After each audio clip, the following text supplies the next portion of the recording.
Welcome to this screencast for our flipped lessons on Unit 2.1 algorithm. In the first lesson, we're going to have a little introduction to computational thinking. I'm skipping OCR's own intro video, but there'll be a card up here. If you want to watch it, it's 8 minutes long. And I'm using OCR's presentation, which I've changed slightly. I highlighted in bold the key definitions.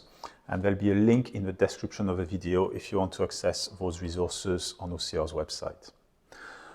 Computational thinking is made of abstraction, decomposition, and algorithmic thinking.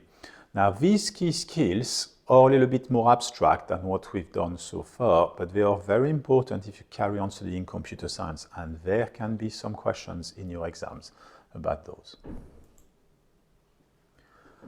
Computational thinking is the use of computers to solve problems. And for that, we use abstraction, decomposition, and algorithmic thinking. Now, all these things in bold are definitions, so put them into your vein. And starting with abstraction, that's when you use symbols, variables, functions, in order to represent a real-world problem in your code.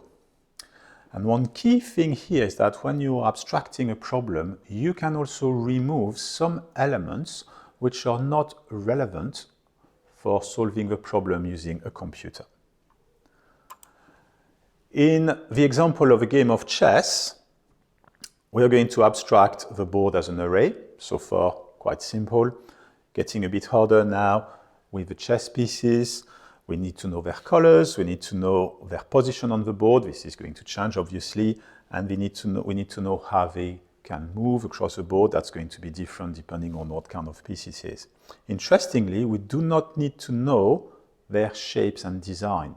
The computer doesn't need to know that. What it needs to know is what is over here for it to solve a problem. Some further examples which are a bit shorter that you can use in a quick answer to an exam-style question. Variables representing values, functions representing actions.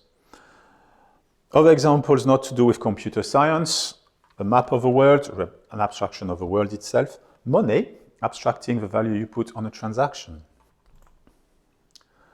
Moving on to decomposition, which is breaking down a large problem into smaller ones, which are easier to code.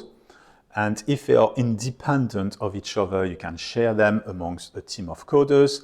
They can be tested independently. And then at the end, when you combine them together, you solve the full problem. In these slides, we can see that a game of Battleship can be broken down into loads of different problems, some of them being independent, and the main sub-branches of this tree are really independent of each other.